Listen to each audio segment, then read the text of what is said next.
We've got a new Star Wars rumor that explains how the Force will be changed through the Witches of Dathomir that were recently reintroduced in the Ahsoka series. So this latest rumor comes from YouTuber Overlord DVD, but it follows in the wake of a previous one from Scooper Making Star Wars. Jason Ward at Making Star Wars previously reported back in December 2022 that the Ahsoka series would explore a new space or the new beyond. This piece of the rumor was confirmed in earlier episodes of Ahsoka when it was revealed that Grand Admiral Thrawn was located in a separate galaxy, and then in order to travel there, Morgan Elsbeth needed to create the Eye of Sion. In the show's fourth episode, she indeed makes the hyperspace jump to this new beyond. Ahsoka would follow in the fifth episode, with Elsbeth arriving in the new galaxy in the recently released sixth episode.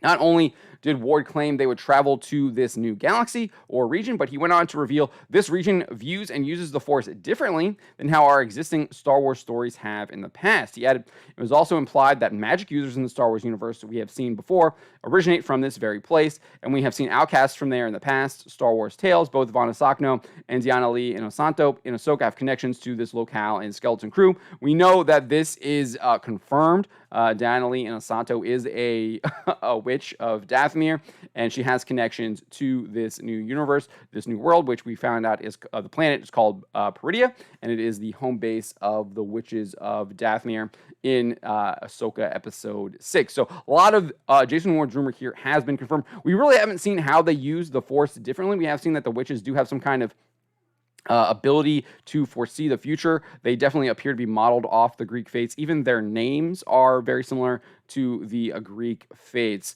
Although we don't really know how powerful they are or how their power actually works.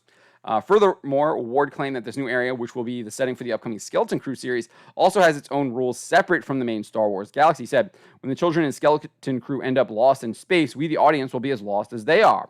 Most of our previous Star Wars knowledge of the universe will be irrelevant, as this is a new universe in the same timeline, reality, and continuity.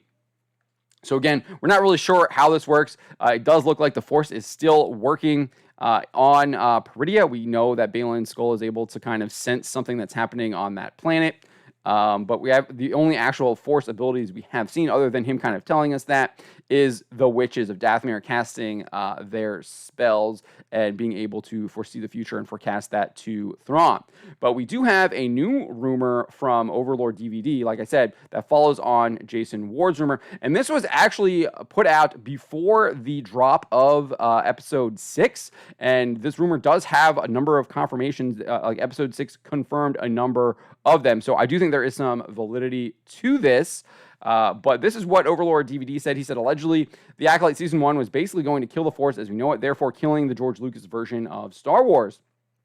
The Acolyte Season 2 was supposed to be a rebirth of the Force and be more magic-based and very female. The only time men would wield this new Force is if they were baddies. I'm simplifying the Acolyte, but that's the basics. So you're probably wondering, why am I talking about the Acolyte when it's talking about Ahsoka? Well, he gets into that here. He goes on and says... explains how Dave Filoni and Ahsoka fit into the picture. He says, as for Dave Filoni and his role, as we told you previously, we were told that Dave made a deal with Kathleen Kennedy that he would do her bidding if she let Ahsoka come back. Kennedy saw a way to use that to get what she wanted, and allegedly Dave cooked up the whole thing. So you're wondering, what is this whole thing? Well, he explains, using the veil of the Force to go back in time to fix Star Wars was a smokescreen to make fans watch Ahsoka while using the show itself as the replacement of the Acolyte. And then he goes on and says, here's how Ahsoka will do what the Acolyte couldn't. Morgan Elsbeth is supposed to be the last of a dead group called the Witches of Dathomir. That, I think, is confirmed in the show, right? We saw that, although we realize that there are 3 others. Morgan is told the Dark Jedi Sith that are helping her that Thrawn calls to her. Indeed, we do find this out. It's not actually Thrawn specifically, but it's these witches of Thrawn through these other 3 witches of Dathomir that are calling to her through the Force, or giving her like visions to figure out where they are. He's trapped in another universe, but this is a bait and switch. Thrawn is there, but so is the rest of the witches of Dathomir, which we did indeed find out in Episode 6. There's 3 other ones. Opening this universe will not only release Thrawn, but the witches as well. That does seem to be also confirmed in Episode 6, as they are literally loading up a bunch of coffins that they're pulling out from the catacombs onto Thrawn's ship. The idea is probably that they will resurrect them with the magic that old Daka used in the Clone Wars to create a zombie army of Night Sisters. But nevertheless, let's continue here. Allegedly, this will be the cliffhanger that Ahsoka will end on. You see, the plan is for the fans to demand to see what's happening next, but let's just say this series is so far not setting the world on fire. Season 2 will see the witches basically cast a spell that kills the Force, because not only the Jedi, but the Sith are the only people that can defeat the witches. And casting the spell makes the witches even stronger than before, and only females would wield this magic, therefore remaking the Star Wars universe, the Force is female, and in Kathleen Kennedy's image.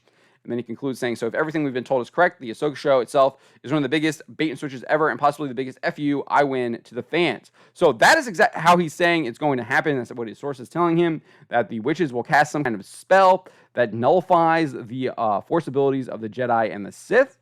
I think there is some validity to that. The witches were destroyed by Darth Sidious on Dathomir in the Clone Wars, so they would think that that would be one of their greatest threats. Interestingly enough, they don't seem to be that threatened by Balin's skull or Shin Hati in the show. Instead, they're more threatened by Sabine Wren, saying she reeks of Jedi and have to remove her.